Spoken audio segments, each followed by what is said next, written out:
നമസ്കാരം. പ്രധാനമന്ത്രി നരേന്ദ്രമോദിയുടെ ലക്ഷദ്വീപ് സന്ദർശനത്തിനെതിരെ മാലിദ്വീപ് മന്ത്രി.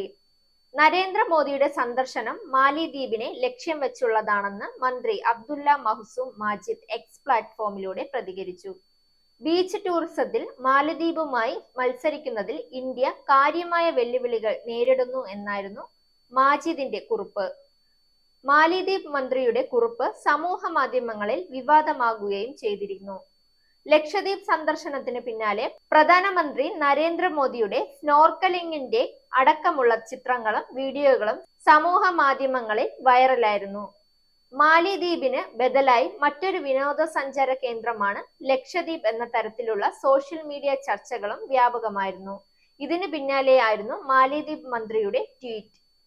പ്രസിഡന്റായി മുഹമ്മദ് മുയ്സു അധികാരത്തിൽ വന്ന ശേഷം ഇന്ത്യയും മാലിദ്വീപിൽ തമ്മിലുള്ള ബന്ധം വഷളായിരുന്നു. മാലിദ്വീപിന്റെ ഇന്ത്യ ആദ്യം എന്ന നയം മാറ്റുമെന്ന് അധികാരത്തിൽ എത്തിയതിനു പിന്നാലെ മുയ്സു പ്രഖ്യാപിച്ചിരുന്നു.